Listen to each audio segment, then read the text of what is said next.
L'oiseau sait-il qu'il est un oiseau?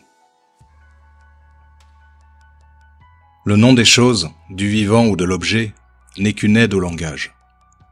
Si le palmier s'était appelé Edelweiss, et ce depuis toujours, nous l'appellerions tous ainsi, et pas autrement. Le nom des choses n'est utile qu'au mental, qui peut ainsi identifier les choses. Ce mental si utile pour identifier telle ou telle chose, telle ou telle personne, ne peut le faire qu'en raison de sa capacité à stocker les informations mémorielles. On se rappelle d'un visage, on associe l'image à un nom ou un prénom, et on sait à qui nous avons affaire, comme nous savons quelle attitude adopter face à telle personne ou telle autre. S'il s'agit d'un ami, d'un proche ou d'un enfant, il est naturel de ne pas avoir la même attitude qu'avec une personne que l'on considère comme une source potentielle de risque ou de dispute. L'identification des choses et des personnes est tout à fait humain. On contribue à nous préserver ainsi au maximum des risques inconnus.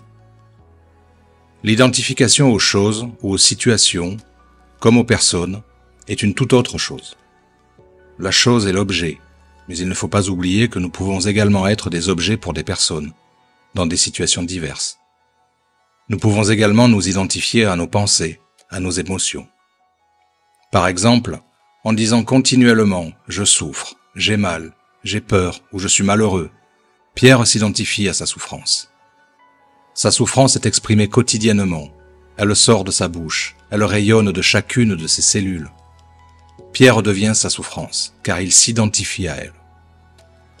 L'identification aux pensées trouve son lieu idéal dans les valeurs.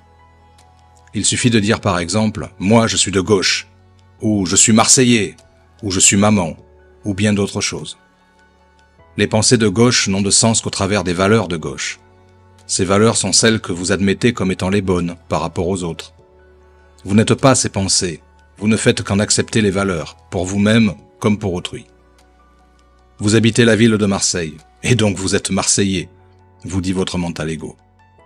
Le besoin d'appartenance au groupe est sécurisant et témoigne d'une personne peu sûre d'elle-même.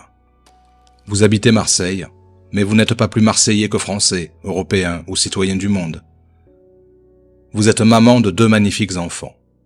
Vous êtes cette femme qui leur donne encore le sein ou qui va les chercher au collège. Vous êtes aussi l'épouse de leur papa, et tous deux êtes les parents. Vous avez ce statut qui est le résultat de votre amour et de vos actes du passé. Vos enfants sont nés de votre union, et vous êtes entrés dans le cycle de vie, dans ces nouvelles responsabilités.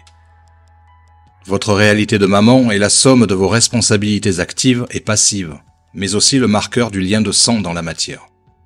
Pourtant, vous n'êtes pas plus maman que fille, épouse, amie proche, tante, cousine ou quoi que ce soit d'autre. Vous êtes avant tout une femme qui, en ne s'identifiant qu'au travers de sa réalité de maman, s'oublie progressivement. L'identification au mental ego exprime un besoin d'appartenance. C'est un besoin profond qui n'est pas à critiquer, mais seulement à remarquer et à comprendre. L'appartenance à une famille, un groupe ou à une quelconque forme de pensée revient à appartenir à l'extérieur de soi. Or, nous n'appartenons qu'à une seule chose, à la vie qui nous a été donnée. Nous n'appartenons ni à notre parti politique, ni à nos pensées spirituelles, ni à notre mari ou notre épouse, ni à nos enfants, ni à notre travail, ni à notre patron, ni à la société. Dans la vie de tous les jours, nous sommes la somme de ce que nous pensons, disons et réalisons dans nos vies pour les documents administratifs et pour nous reconnaître les uns les autres. À l'intérieur de nous-mêmes, nous ne pouvons être cela. Nous sommes toutes ces choses en apparence. Si tout ce qui est extérieur venait à disparaître, nous ne serions donc plus rien. Si l'épouse s'en va, elle deviendra l'adversaire. Si le parti politique trahissait ses électeurs, il deviendrait l'adversaire. Si l'idée spirituelle maîtresse venait à être renversée par une autre, elle deviendrait l'adversaire. L'extérieur n'est pas ce que vous êtes. Ce que vous êtes est la somme de vos pensées, de vos émotions, de vos actes et de vos aspirations spirituelles. Toutes ces parties de vous font ce que vous êtes. Vous êtes finalement en paix avec votre vie, ou pas.